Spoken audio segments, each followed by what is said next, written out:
has taken little pieces of you. Pieces of you.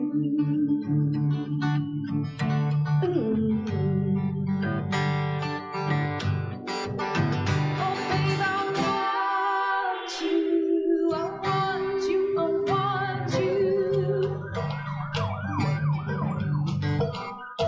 I don't need you, I don't know, I don't need you.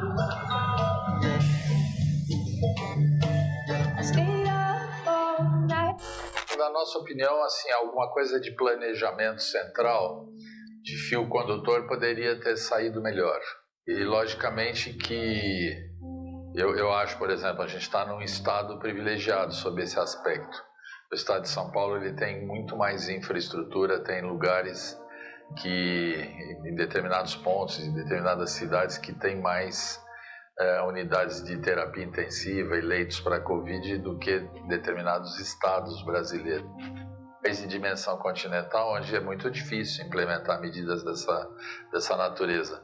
Eu acho assim, genericamente falando, a gente poderia ter feito alguma coisa melhor. O que a gente poderia ter feito melhor? Primeiro, o uso obrigatório de máscara.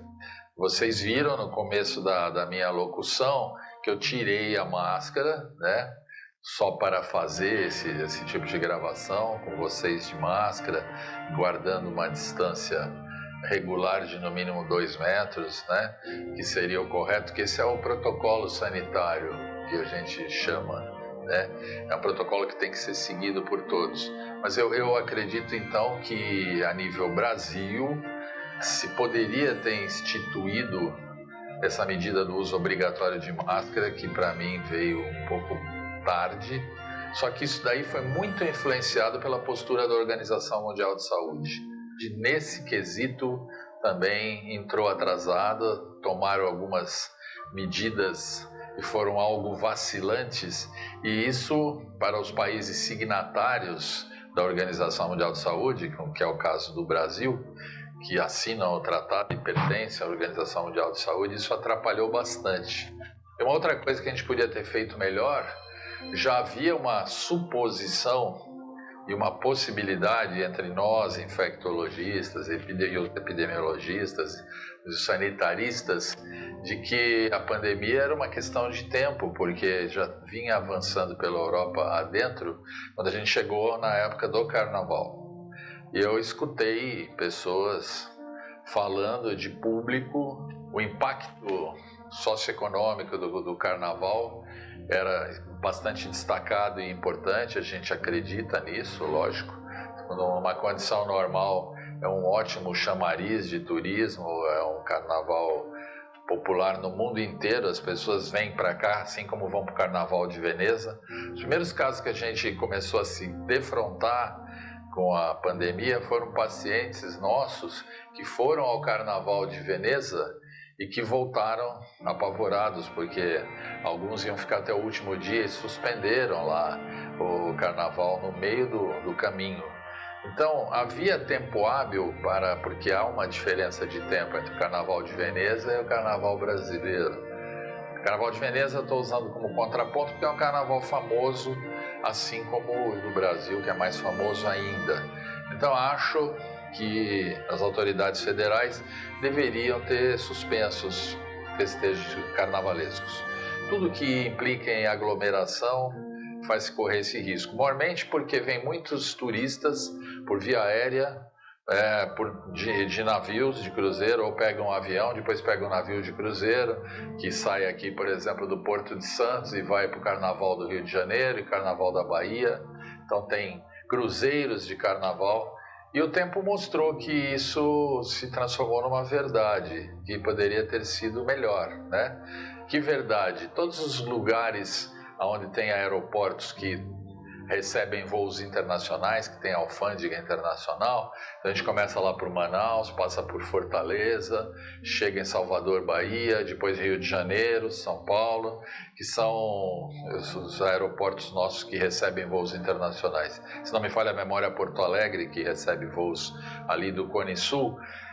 Todos esses lugares a epidemia se manifestou mais precocemente de forma mais marcante, notadamente os grandes aeroportos como São Paulo, a própria Brasília depois, Rio de Janeiro, em especial, e que também tem portos onde param esses navios de turismo, Salvador, Rio de Janeiro, Santos, Camboriú e outras cidades aí do litoral. Então esses lugares foram os que primeiro começaram a apresentar casos. E a gente lembra do primeiro caso reportado oficialmente, que era um executivo que foi a trabalho na Itália, voltou de lá e apresentou e foi diagnosticado no Hospital Albert Einstein. E isso aí, todo esse pano de fundo é a crônica da morte anunciada. A gente tem, por experiência em outras circunstâncias, como a pandemia de H1N1 mais recentemente, que esse é um caminho natural hoje em dia. O avião, ele coloca uma pessoa que está em Nova York de noite, 9 horas depois ele está chegando em São Paulo, né, logo cedo, e pode estar trazendo dentro desse avião 4, 5 pessoas infectadas por H1N1. Isso aconteceu com uma pessoa da minha família, que se infectou com H1N1 em Nova York e pegou um avião, passou mal a noite inteira dentro do avião, chegou aqui, foi socorrida no Hospital de São Paulo, até por coincidência pelo atual secretário da Saúde do Estado de São Paulo, Dr. Jean, fez a suspeita imediata, né, conversamos, ele é amigo, e foi feito lá a pesquisa do vírus, e ela estava com H1N1, precisou ficar internada, porque já tinha um infiltrado bilateral, essas coisas são rápidas. Então, só para vocês terem ideia como o jato mudou o curso dessas coisas. E Wuhan, por exemplo, onde começou a epidemia, é uma cidade com características industriais e de tradings, uma cidade de comércio com o mundo inteiro, uma cidade com mais de 11 milhões de habitantes, e logicamente as coisas se concentraram lá inicialmente por causa desse intercâmbio. Hoje existem algumas dúvidas não esclarecidas ainda, se começou lá ou se começou em outro lugar e foi para lá e o aglomerado de pessoas fez o resto do caminho, né? Mas enfim, são verdades que os epidemiologistas conseguem enxergar.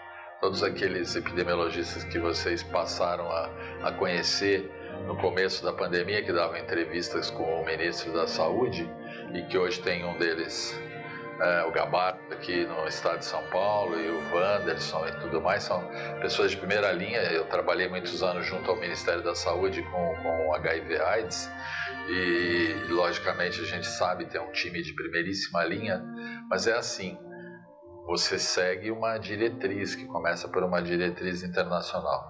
Então eu sou da opinião, eu e outras tantas pessoas, nós somos da opinião de que poderia ter saído melhor esse começo da coisa, entendeu? E até nesse ponto, mais uma vez, São Paulo meio que saiu na frente, que foi o primeiro estado que começou a tomar essas medidas de contenção do ponto de vista coletivo, tendo um eixo condutor, uma espinha dorsal que durante uma pandemia é absolutamente obrigatório que se tenha uma diretriz central. Então, o hospital ele é um hospital geral que se transformou em unidade Covid, né, pelo governo do estado, e assim como a maioria dos hospitais foram adaptados para esse fim, né? A gente tem aqui em Santos hospitais da municipalidade, né? Os hospitais privados também, todos se adaptaram, tiveram que se adaptar. Aliás, no mundo inteiro, eu diria, e fazendo atendimento bastante satisfatório, né, do ponto de vista de adoção de medidas de proteção individual para tanto as pessoas que trabalham, quanto para aquelas pessoas que, porventura, têm que entrar em contato com os familiares e com os pacientes e que fazem esse chamado popularmente de meio de campo entre as pessoas. É que, aliás, houve uma mudança grande em todos os hospitais, né? Os hospitais privados, tudo, saindo até do limite geográfico aqui de Santos, indo para São Paulo, onde tem hospitais famosos, começando pelo próprio Hospital das Clínicas, da USP, passando por um Albert Einstein, por um hospital sírio-libanês. Todos tiveram que se adaptar a essa nova realidade da pandemia.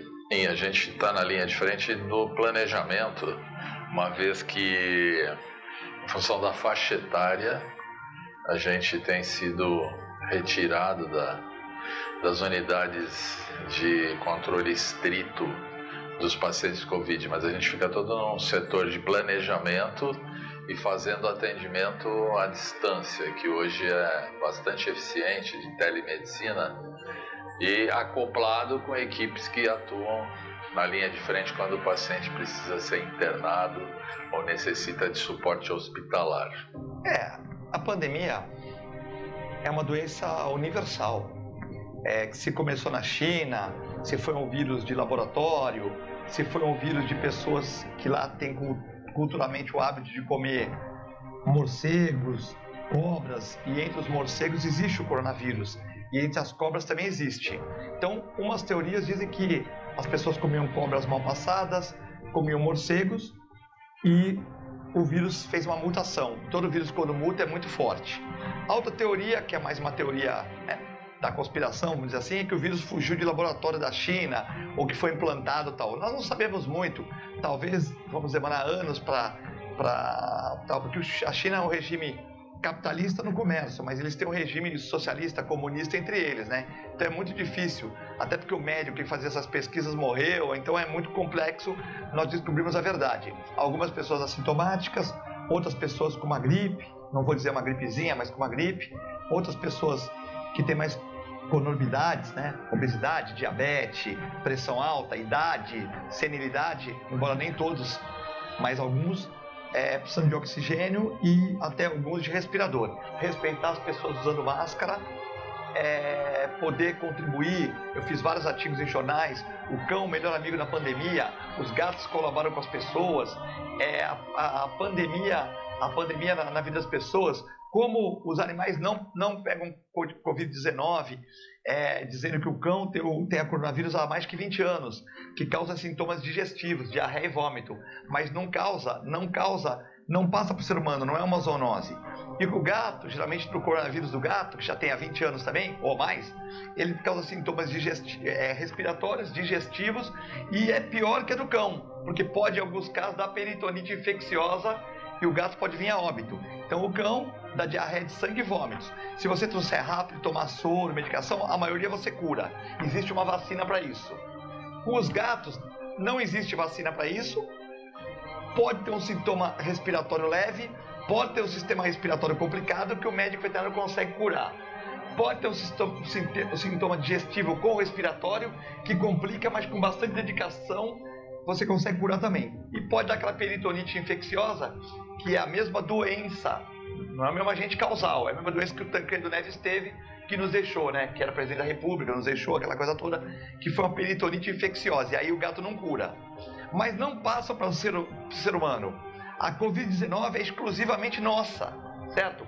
Ou de laboratório, ou tendo vindo de mutação de cobras, de mutação de morcego, ela justamente é nossa. E essa doença, os cães não tem nada a ver com isso, os gatos não tem nada a ver com isso.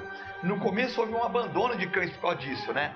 Pessoa que o marido não gostava, geralmente classes com menos cultura, né? O marido não gostava, brigava com a mulher, vamos soltar que transmite coronavírus. Negativo. O cão é um aliado no coronavírus, porque ele fica dentro de casa com o pessoal da terceira idade, da idade de ouro. O cão é um aliado, o gato é um aliado, o passarinho é um aliado, o aquário é um aliado.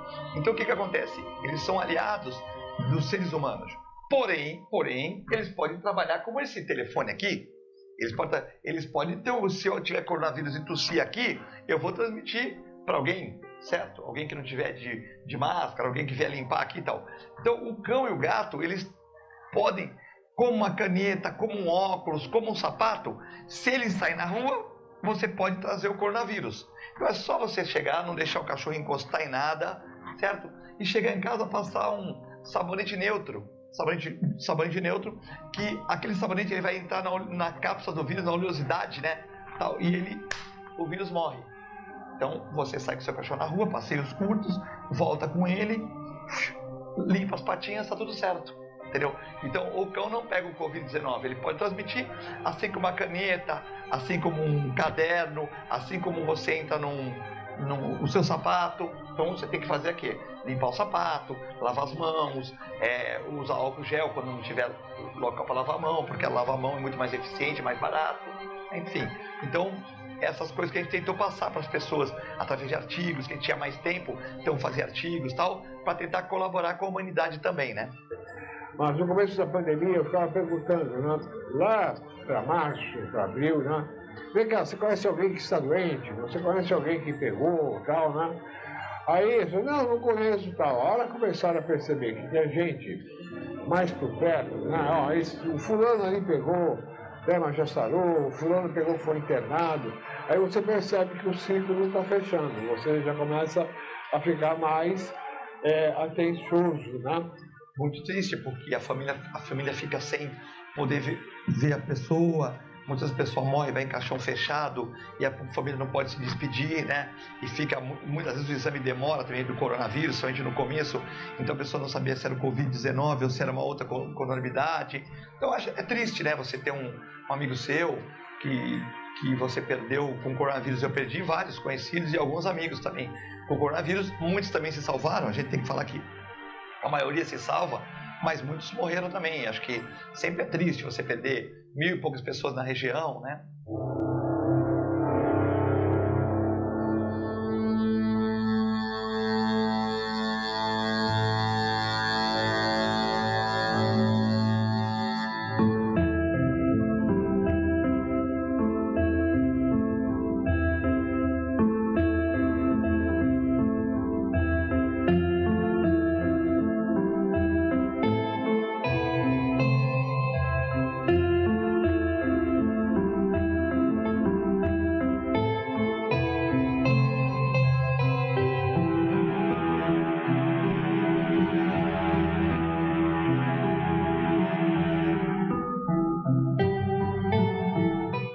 Momentos de pico, existem momentos onde eu tento falar, não, é só mais um dia, vamos ver como vai ser e tal, mas não tem como não, né? Que há de se ter muita disciplina para saber conviver, porque eu moro no Gonzaga, é um bairro relativamente com uma boa vida econômica, diríamos assim, e a gente via pessoas de volta em prédios bons, gritando uns com os outros. Então, a ansiedade atinge a todas as classes sociais. Graças a Deus, na minha casa, eu não vivi isso. Devido à pandemia, só da gente ficar em casa, em isolamento, eu não podia...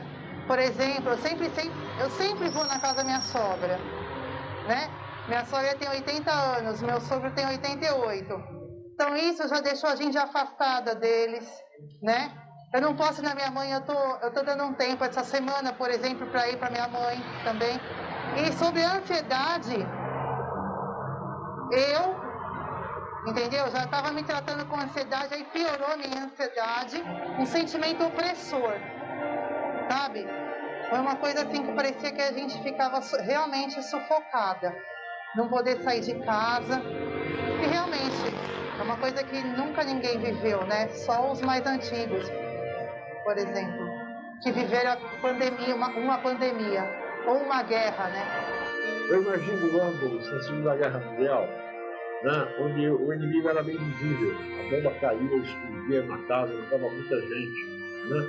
Fico pensando em Berlim, que era uma cidade muito populosa, no final da Guerra Mundial, que foi arrasada, né?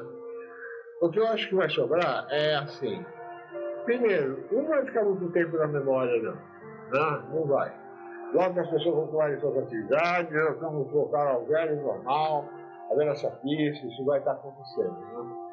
Agora, o que pode acontecer por causa da proximidade desta pandemia é que uma próxima pandemia, ou uma próxima epidemia, ou uma próxima doença de grande contágio, ela seja encarada de uma forma mais séria. Não só pelas pessoas, mas principalmente pelos gestores públicos. E nessa pandemia politizaram demais algo que não era para ser politizado. Nós somos uma livraria de rua que depende do contato humano, né? Da relação entre leitor e livreiro. E eu tive que me adaptar rapidamente, tentando criar novos canais de comunicação com os clientes novos e antigos, né? E por isso está sendo uma experiência intensa aí de adaptação a esse novo mundo, que eu acredito que será transitório também, em boa medida, mas não deixa de ser realidade, a gente tem que se adaptar a nesse novo período, né? Eu tenho 3 filhos, né? Sou casado, somos somos 5 na nossa casa. O clima principal é de incerteza, né? Sobre o futuro, e fica a lição de que a gente precisa se conhecer cada vez mais e se entender quem está próximo da gente também, porque o confinamento e o isolamento, apesar de eu não ter feito muito isolamento, porque eu fui defender a minha livraria editora nas ruas, né? Me expus até, mas liberei a equipe, então acho que eu fiz o correto para defender esse negócio. Mas eu acho que, em linhas gerais, a gente tem que se conhecer muito mais, a gente é uma lição para a gente tentar se conhecer e conhecer quem está próximo da gente também. E saber que somos frágeis, né? Você vê que um vírus aí consegue desorganizar o mundo inteiro. Então, fica uma lição da nossa fragilidade e a lição também da gente acreditar e investir cada vez mais em pesquisa científica também. Nós tivemos uma modificação do movimento, né? As pessoas, quem tinha uma agenda cheia, informação, quem tinha uma agenda cheia continuou com uma agenda de 70%, então foi boa. Quem tinha uma agenda de informação diminuiu muito o movimento. Enquanto você fazia no movimento global da empresa, ele caiu 50%. Mas a gente tem que agradecer a Deus que a gente conseguiu continuar trabalhando, né? Eu tomei medidas rápidas, eu entrei naquele incentivo do governo federal, os funcionários trabalham 50% com todos os cesta básica, vale transporte, EPI, tudo isso, e ganharam do governo a complementação, então não foi tão ruim para os funcionários. O setor médico eu diminuí para 6 horas por dia, em vez de trabalhar 8. Então trabalhando 6 horas por dia, são autônomos, alguns 4. Ninguém entrava na clínica e saía. Todo mundo vinha de banho tomado e ia embora para casa. Evitando que no almoço fosse na casa do namorado, da namorada, no supermercado, pagar uma conta na loteria e pudesse trazer algum contaminante para a clínica. Então a pessoa só entrava e não voltava mais. Trabalhava direto 4 ou 6 horas, né? E com isso a gente conseguiu trabalhar. Tivemos dias de pico, mesmo na pandemia, com pouco funcionário. Eu e meu irmão de 9 horas passamos para trabalhar 10 horas, 11 horas para fazer a gestão da empresa. Eu consegui readquirir uma relação, por um efeito colateral, muito próxima com os leitores, porque eu liberei toda a minha equipe e toquei os trabalhos sozinho durante 3 meses, né? Praticamente sozinho. Então eu próprio fazia os pacotes, ia até a casa do meu leitor, dos clientes, e a gente acabou criando um laço de confiança construído nesse período dramático, né? Acredito que eu não vou esquecer, e nem eles também, esse período maluco, trágico, mas ao mesmo tempo bonito, por essa reaproximação nessas bases, né? Bases difíceis. E essas coisas ficam na memória para sempre. No mundo inteiro, como no Brasil, para que a gente possa desenvolver projetos.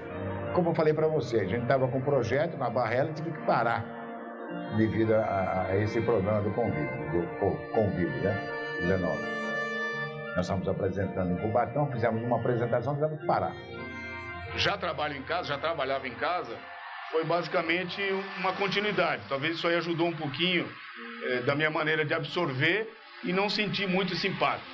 Mas eu tenho um caso que é impactante. O meu filho trabalha numa empresa lá em Jundiaí, ele trabalha a semana inteira lá e vinha só fim de semana para casa. Ele está em casa, então ele alterou um pouquinho a dinâmica da família, porque o meu escritório virou o escritório dele, e aí eu trabalho nas horas dos intervalos dele, basicamente. Meu marido em home office, meu filho também na faculdade em home office, e eu, como tenho uma empresa, também em home office.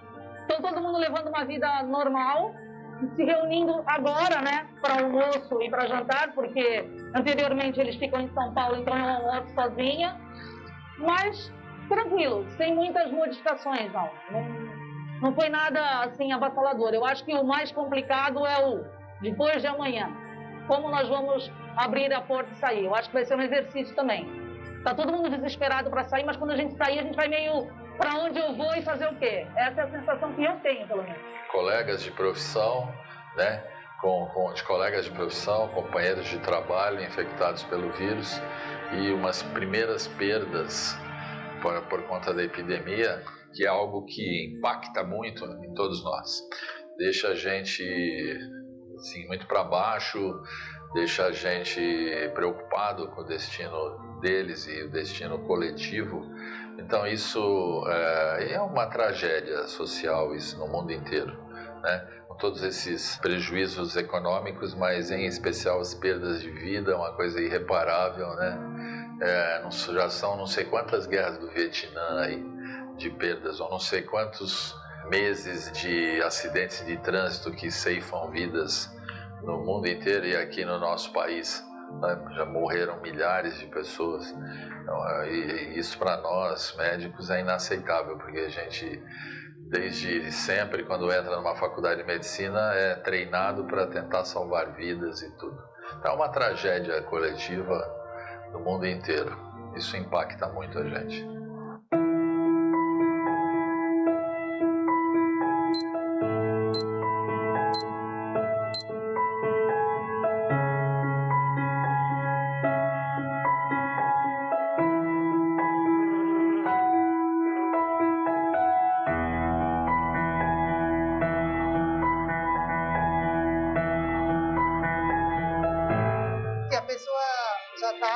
Fazendo a manutenção de um câncer, né?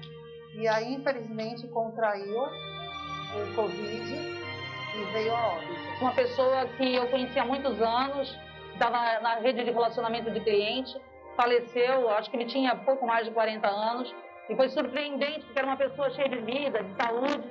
Então, eu percebi, de fato, que o vírus estava perto nesse momento e foi bem traumático. Mas eu tenho amigos próximos que estão infectados, mas nada muito grave a princípio, assim. Então, mas a conclusão é que a gente vê tanto nas redes sociais que parece que são... Eu vi o Aldir Blanc morrer, por exemplo, ele me é próximo, de alguma maneira, como livreiro. Ver o Sérgio Santana morrer, escritor. Então, eu os classifico como próximos emocionalmente, assim.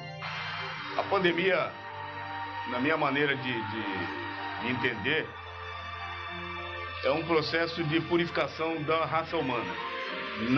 Não ligado àquela teoria de seleção natural, não se trata nisso. Basicamente é um processo que o planeta tem para fazer a gestão. Porque nós somos uma raça que não tem predador natural. O ser humano não tem predador natural. Então a nossa reprodução, ela é exponencial. Se a gente olhar para o passado, nós vamos verificar que já tivemos vários tipos de cenários desses. Só que esse é o que nós estamos vivendo. Nós não estamos preparados para isso, mas basicamente o que eu tentei e exercitei até o dia de hoje é tentar ficar tranquilo. Ficar tranquilo, obter as informações mais precisas, porque teve um turbilhão de informações, um estado de histeria coletiva quase. Eu acho que a palavra-chave seria tentar ficar tranquilo. Ler coisas positivas, coisas boas, porque tudo que flui em volta de nós, ele começa no pensamento. Então eu tentei buscar e busco até hoje bons ensinamentos para fortalecer o meu pensamento. Eu acho assim que é imperativo, primeiro, como eu lhe falei, em tudo, se fosse uma guerra, você tem que ter um Estado maior das Forças Armadas, né, e que vão distribuir os exércitos para as táticas de batalha e tudo mais, como a gente, usando um contraponto à Segunda Grande Guerra, né, eu sou um apaixonado pela história da Segunda Grande Guerra, mas desde lá de trás das guerras napoleônicas, né? Não se vence uma guerra se você não tiver estratégia, não tiver um comando central, tá? Independente dos chefes de exército, vamos dizer assim. Que seriam os chefes de exército? Seriam os governos estaduais, os governadores e seus soldados de per si em cada estado, no caso brasileiro, ou poderia ser lá nos Estados Unidos ou em qualquer outro país, né? Então, na minha ótica, o que muda para melhor isso é um comando central mais firme, mais uníssono, que não foi o que aconteceu. A gente via que as coisas estavam se destacando, mas faltou muita coisa de planejamento que hoje a gente está observando aí depois de quase 6 meses, observando as dificuldades pontuais. O Brasil é um país de dimensão continental. Não dá para a gente tomar por base o que acontece no país inteiro com o que acontece no estado de São Paulo, que é o maior estado da federação, que tem um comando uníssono, né? Com as divergências, obviamente, de alguns prefeitos que tomam determinadas atitudes um pouco diferentes umas das outras, mas perfeitamente corrigíveis pelo comando central. Então, eu diria que um estado mais organizado como é o nosso, ele tem uma vantagem. Lógico que as condições socioeconômicas não permitem que se reverta facilmente uma epidemia, né? Toda vez que a gente fala assim, isso vai acontecendo por camadas. Primeiro foi uma doença que pegou a classe média e classe média alta, que é a classe que viaja, que anda de avião, que vai para lá e para cá, e que importou o vírus, né? Isso é nítido, não há divergências quanto a isso. E aí, no segundo tempo, isso foi interiorizando para dentro das casas dessas pessoas, então foi uma onda grande, onde a gente observou nitidamente que os hospitais privados foram se enchendo, porque são as pessoas que têm um poder socioeconômico mais alto, têm planos de saúde e tudo mais. E uma segunda onda, se a gente quiser dividir assim grosseiramente, primeira onda e segunda onda, os hospitais públicos que começaram a receber então pessoas de baixa renda e que não são detentores de um plano de saúde e que tem que ir para o sistema público de saúde. Foi onde a gente começou a ver a superlotação, por exemplo, de hospitais ícones, como o Hospital das Clínicas da USP, como o Hospital Emílio Ribas, como certos hospitais de campanha lá em São Paulo, principalmente os mais ligados à periferia. Por quê? Porque são condições difíceis de moradia, pessoas que pegam transporte público, se aglomeram dentro de transportes públicos. Isso daí, para quem estuda epidemiologia, pode parecer exercício de futurologia, mas não é. É a crônica da morte anunciada. A gente sabe que essas coisas, lamentavelmente, acontecem. Querendo sair do cenário aqui de São Paulo e jogando isso para estados do norte, por exemplo, isso aconteceu no Pará, isso aconteceu em Manaus. Todas as vezes que tem alguma coisa que implique numa epidemia ou doenças de transmissão, seja de ordem sexual, por exemplo, Manaus acaba sofrendo consequências muito destacadas. Por exemplo, transmissão do HIV, quando se foi institucionalizar a prevenção, que é um programa novo de profilaxia, pré-exposição, onde um dos parceiros toma um remédio para evitar a transmissão, Manaus não estava escolhido como um centro primeiro para se fazer a aplicação dessa profilaxia de AIDS chamada PrEP Brasil, mas foi colocado.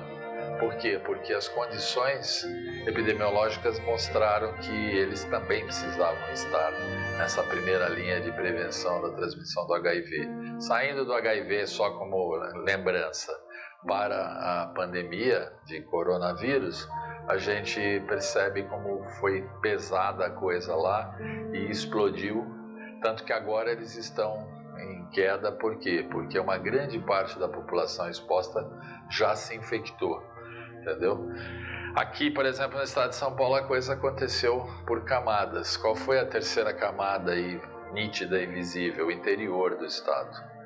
Isso começou na Grande São Paulo, né, por razões óbvias que a gente já falou antes, na Baixada Santista, porque a Baixada Santista é uma coisa só.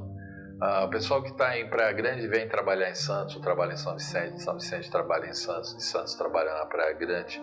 Então há diariamente mudanças de pessoas na hora do trabalho. Quem vai ali na Balsa de Guarujá, por exemplo, vê a quantidade de bicicletas, de motos, de pessoas que não vêm passear aqui na ciclovia, vêm trabalhar, né? A mesma coisa em São Vicente, a mesma coisa em Cubatão. Então a Baixada Santista também foi pesada a coisa no primeiro tempo. Os hospitais privados chegaram a 90% de ocupação e os hospitais públicos, num segundo tempo, começaram a crescer e baixando o privado.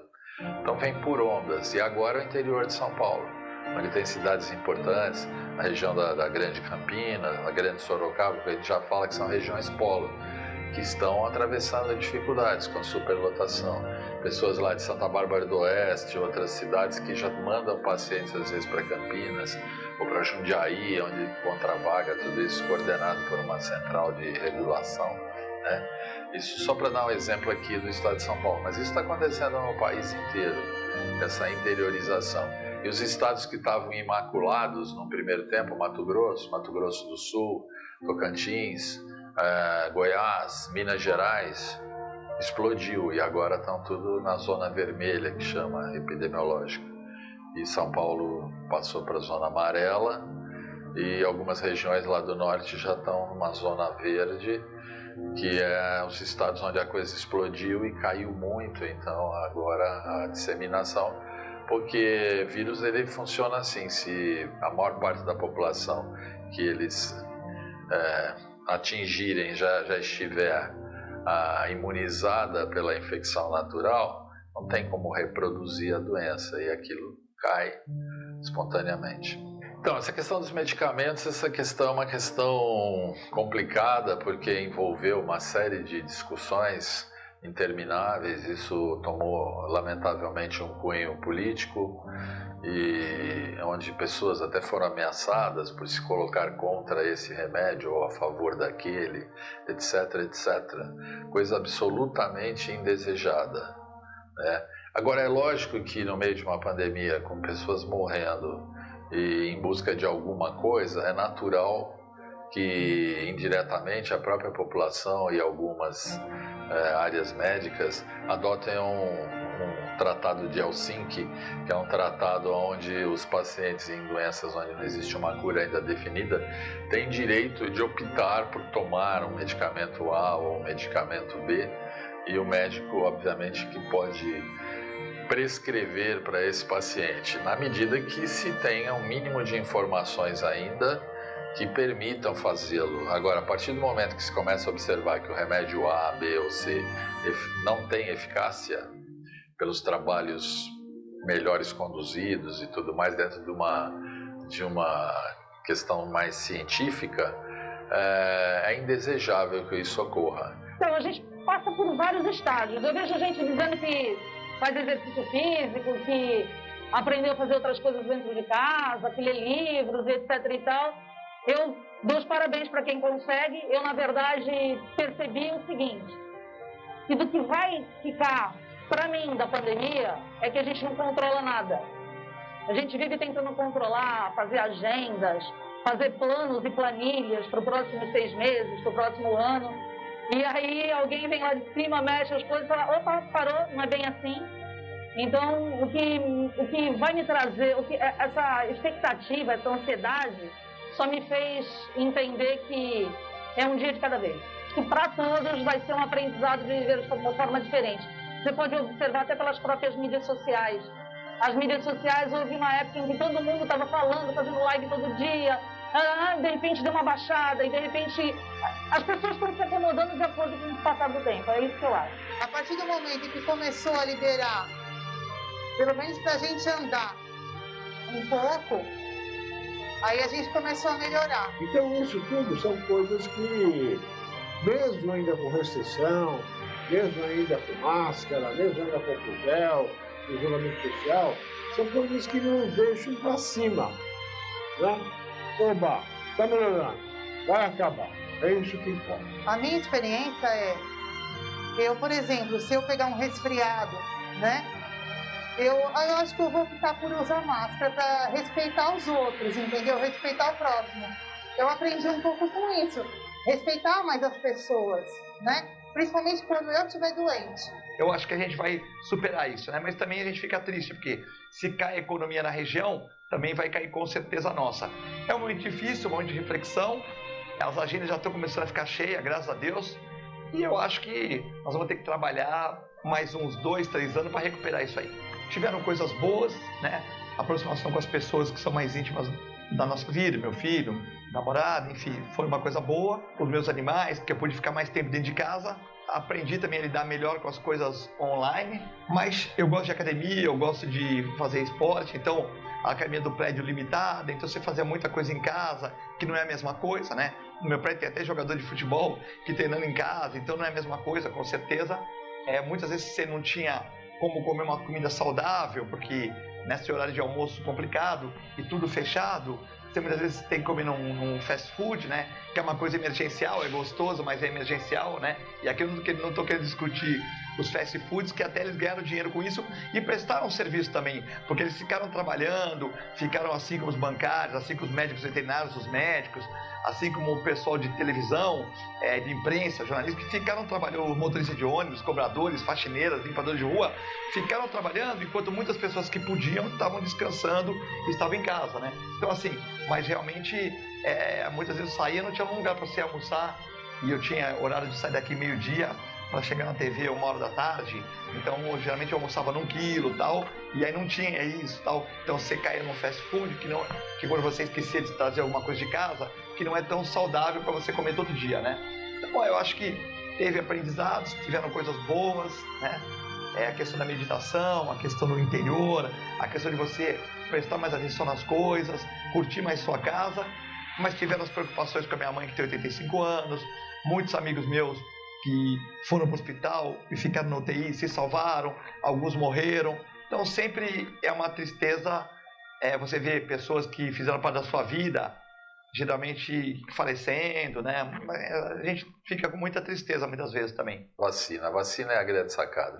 Tem 120, 115 vacinas aí sendo estudadas no mundo inteiro, com 3 em situação mais avançada, que é de Oxford, e que é essa chinesa, que a gente está começando a fazer uso aqui junto ao Butantan, né? Apesar de criticada, não se deve criticar, porque esse instituto chinês foi quem desenvolveu a vacina de H1N1, então, lê do engano, começaram a falar mal dessa vacina antes de saber do que se trata, porque esse instituto é um instituto sério, né? Desenvolveu somente a vacina para H1N1. E depois, lógico, que vendem a tecnologia, então tem os royalties, todos os tratados comerciais. Mas, assim, é uma instituição séria, o Butantan não dispensa apresentação, né? Então, a gente tem essa vacina, desenvolvida aí com auxílio do Butantan, tem a de Oxford, desenvolvida com auxílio de universidades federais, como a Escola Paulista de Medicina, e vem atrás correndo a da Pfizer com a BioNTech alemã, que também vem com uma carga total, e logo mais atrás deve entrar uma vacina da Moderna, uma vacina que tem uma tecnologia diferente, que usa RNA mensageiro, usa um fragmento do RNA do vírus, e obviamente que não reproduz a doença, né? E é desenvolvida junto com o Instituto Nacional de Saúde americano e financiado pelo Instituto do Bill Gates, pela Fundação Bill e Melinda Gates, que inverte bilhões de dólares em tratamentos de AIDS, câncer e agora na pandemia.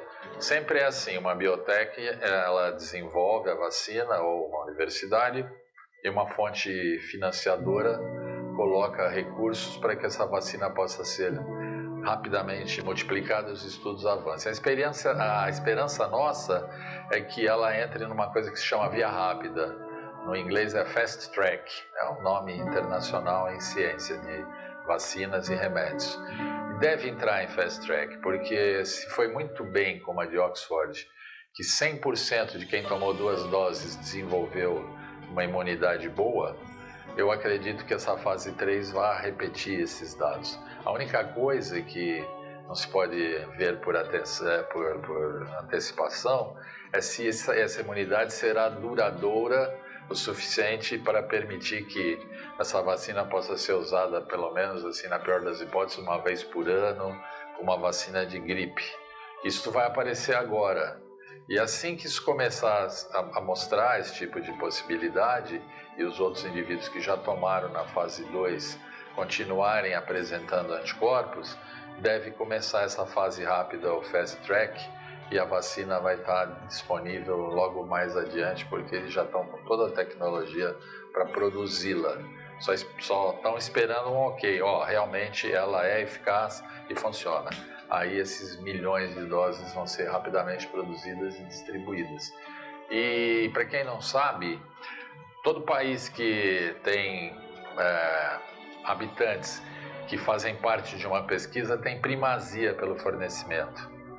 Então, o fato do Brasil estar com um tratado com a Universidade de Oxford e com a Sinovac da China, com o Butantan, é algo excelente para o país. Ao contrário de muita gente que só faz criticar e, me desculpe a expressão, encher o saco de quem quer trabalhar sério, ótimo que nós tenhamos conseguido fazer esses 2 tratados com a Sinovac, Butantan, e com Oxford, as universidades federais e a Fiocruz. Isso é excelente para o país, porque senão a gente corre o risco de acontecer como aconteceu com a Pfizer lá e a vacina da Pfizer, não com a Pfizer. A Pfizer é um grande laboratório. O país que desenvolveu tem a primazia de poder comprar, isso são tratados internacionais. Mas lógico que se a Pfizer fez tratados e fez aqui com o Brasil, nós vamos também ter logo a seguir, passar dessa primeira fase e poder fazer a compra das vacinas desde que elas sejam boas e se habilitem. Mas a gente vê que a gente, quando faz esse tratado, ao contrário de alguém pensar que é uma quebra da soberania, que é isso, que é aquilo, começa a falar toda sorte de asneiras, muito pelo contrário, isso permite que a gente tenha acesso. Eu acho que a gente consegue viver com menos, né? Muitas vezes, eu conversando com meu irmão, troca de carro, meu carro tá bom, deixa ele aí, certo? Ele tá bom e tal. Então, acho que assim, eu já tinha um pouco desse princípio, mas eu acho que a gente pode viver com menos, né? A gente pode ver, pode acordar e ver o sol, caramba, que bonito o sol. Putz, mas eu não posso andar na praia. Pô, mas agora eu já posso andar na praia. Poxa, que bonito você pegar uma bicicleta, sair daqui, ir pro Guarujá, pra Praia Grande, num horário seguro. Poxa, eu tenho uma bicicleta, mas não usava. Poxa, mas que bonito eu poder pegar um sol, que bonito eu poder dormir. Pô, dormir vendo o barulho do mar, ou vendo o barulho do passarinho de manhã cedo. Eu acho que essas pequenas coisas que a gente valorizou, né? Que a vida, assim, né? Posso estar aqui amanhã e posso não estar falando com vocês mais, né? Posso amanhã, poxa, aconteceu alguma coisa. Então, todo mundo que pegou o coronavírus, mesmo de uma forma mais fraca, ficou com medo, né? E todo mundo que não pegou também ficou com medo, porque às vezes você faz todos os exames e você tá bom, mas você tem alguma comorbidade que você não sabe, né? Uma coisinha que você não sabe e tal, e às vezes pode dar um problema. Então, assim, acho que todo mundo ficou preocupado com a sua mãe, com o seu pai, com o seu filho, enfim, né? E eu acho que a lição é que a gente pode viver com menos, né? Viver um dia de cada vez. Menos tentar trabalhar a ansiedade o máximo possível. Cotidiano, que é ir a um velório. Quando você vai a um velório, você vai lá compartilhar da dor de quem perdeu um ente querido. A pandemia, conceitualmente, é um grande velório. Então, a gente sofre ou porque perdeu alguém, ou porque soube que alguém foi embora. Mas a grande lição que fica, na minha opinião, é a gente não perder a fé e a esperança. Torcendo para que se ache uma solução, ou de uma vacina, ou algum remédio que possa sanar quem já está com o vírus, para que a gente possa dar continuidade na nossa vida cultural, artística e na vida econômica também da população brasileira. Mas primeiro a saúde, né? Primeiro você estar vivo, né? Para poder produzir isso tudo. Eu encaro essa pandemia, talvez uma visão muito otimista, porque eu sou um otimista, como um processo natural, por incrível que pareça. É que quando a gente olha o passado, a gente consegue enxergar com mais claridade as coisas. Como nós estamos vivendo a pandemia, tem muitos aspectos que não estão muito claros, mas eu vejo como um processo natural da humanidade. Eu tenho certeza absoluta que nós vamos passar por isso, com um pouquinho mais de prejuízo aqui, um pouquinho mais de prejuízo ali, mas nós vamos passar por isso. A sensação que eu tive é aquela de tentar buscar aquele olhar para dentro. Para dentro. O único espaço, o único lugar que nós somos livres, realmente livres, é como quando nós olhamos para dentro de nós.